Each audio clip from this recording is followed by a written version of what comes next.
আসসালামু আলাইকুম। ষষ্ঠ গণবিজ্ঞপ্তিতে আবেদনকারী সকল হবু শিক্ষক ভাই বোনেরা, আপনাদের জন্য খুবই জরুরি নির্দেশনা এসেছে। আপনারা খুব সতর্কতার সাথে কথাগুলো শুনবেন এবং সেভাবে প্রস্তুতি নেবেন।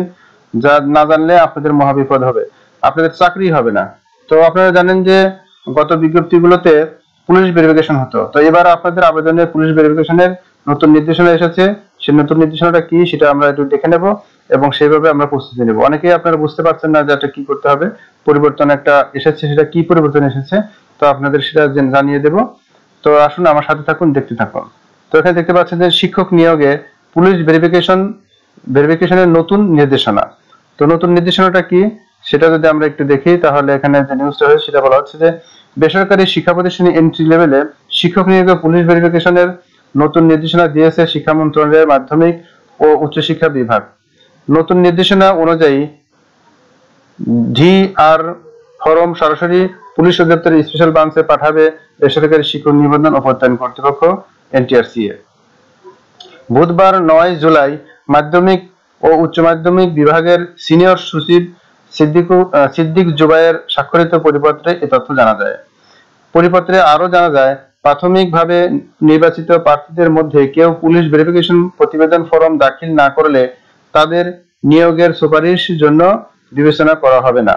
এর আগে এনটিআরসিএ প্রাথমিকভাবে নির্বাচিত প্রার্থীদের নিকট থেকে পুলিশ ভেরিফিকেশনের জন্য প্রয়োজনীয় ভিআর ফরম প্রাপ্তির পর তা মাধ্যমিক ও উচ্চ বিভাগের মাধ্যমে স্বরাষ্ট্র মন্ত্রণালয়ের সুরক্ষা সেবা বিভাগে পাঠাতো।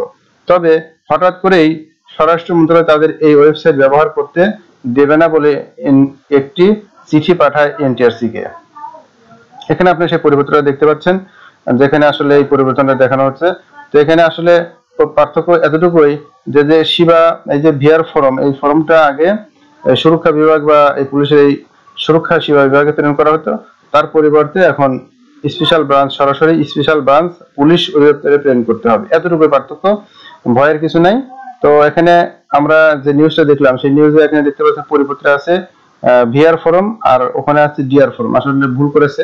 তো যাই হোক, এখান থেকে যেটা আমার অভিজ্ঞতা থেকে আপনার সাথে এখন শেয়ার করব সেটা হলো যে আপনাদের যে পুলিশ ভেরিফিকেশন, এর আগের কোনো বিজ্ঞপ্তিগুলোতে পুলিশ ভেরিফিকেশন হয়েছে, সেটা যারা প্রাথমিকভাবে নির্বাচিত হয়েছে, প্রাথমিক সুপারিশ পেয়েছে, মেসেজ পেয়েছে, তারপরে তাদের থেকে পুলিশ ভেরিফিকেশন যে ফর্ম পূরণ করে তার সাথে শিক্ষাগত যোগ্যতা অন্যান্য কাগজপাতি চেয়েছে, সেই কাগজপাতিগুলো নিয়ে এনটিআরসি একসাথে সেগুলা এই যে সেবা সুরক্ষা বিভাগ দিয়ে সেখানে পাঠাতো।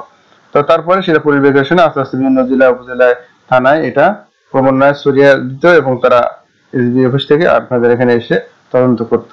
তো এবার শুধু একটু পরিবর্তনটা শুধু এটাই যে সেবা সুরক্ষা বিভাগ না যেয়ে বরং সরাসরি স্পেশাল ব্রাঞ্চে যাবে, এতটুকু পার্থক্যতে কোনো সমস্যা নেই। তো আপনাদের জন্য আর একটা সুখবর সেটা আছে এটাই যে আপনাদের পুলিশ ভেরিফিকেশন যে ফর্মটা অলরেডি আপনাদের একটা ফর্ম হাতে পেয়েছেন, এর সাথে হয়তো কাগজপত্র যোগ করে দিলেই হয়ে যাবে, সেটা পরবর্তী নির্দেশনা দেওয়া হবে। তো আশা করি আপনারা যারা দুশ্চিন্তায় ছিলেন যে আসলে কেমন কি, এমন তেমন কিছু নাই, ভয়ের কিছু নাই, শুধু স্থান পাল্টাইছে। এখানে মাধ্যমিক ও উচ্চ শিক্ষা বিভাগ আপনার ওয়েবসাইটে আসেন, এখান থেকে যদি আপনারা নির্দেশনাটা দেখতে চান তাহলে যে নোটিশ বোর্ড আছে এখান থেকে দেখতে পারবেন। এখানে যদি নোটিশ বোর্ডে আপনারা ক্লিক করেন তাহলে নোটিশ বোর্ডে যেখানে যে দেওয়া আছে বেসরকারি শিক্ষা প্রতিষ্ঠানে প্রথম প্রবেশ পর্যায়ে এন্ট্রি লেভেল ও শিক্ষক নিয়োগ পুলিশ ভেরিফিকেশন এর ক্ষেত্রে অনুসরণের পদ্ধতি, তো সেখানে গেলে আপনারা এরকম এই পরিবর্তনটা পেয়ে যাবেন। তো যাই হোক, ধৈর্য সহকারে আমাদের সাথে শেষ পর্যন্ত যারা ছিলেন, আশা করি আপনারা বুঝতে পেরেছেন যে এটা কোনো বিশেষ পার্থক্য না, বরং সেবা সুরক্ষা বিভাগ থেকে আপনার এই যে সুরক্ষা সেবা বিভাগ থেকে এটা সরাসরি স্পেশাল ব্রাঞ্চে যাচ্ছে, এতে আপনাদের আরো সুবিধা হবে। এই ভায়া হয়ে আসতে হতো স্পেশাল ব্রাঞ্চে, আর সরাসরি স্পেশাল ব্রাঞ্চ এটা গ্রহণ করতেছে, এতে আরো বেশি সুবিধা হবে এবং দ্রুত ভেরিফিকেশনের কাজ শেষ হবে। তো এই ছিল আপনাদের জন্য ভালো একটা খবর, সাথে সাথে ভয় ছিল, সে ভয়ও আপনাদের আশা করি কেটে গেল। তো ধন্যবাদ সবাইকে শেষ পর্যন্ত থাকার জন্য। শিক্ষক ভাই বোনেরা যারা আমার সহকর্মী হিসেবে আসছেন তাদেরকে অগ্রিম ধন্যবাদ জানিয়ে শেষ করছি। আসসালামু আলাইকুম ওয়া রাহমাতুল্লাহ।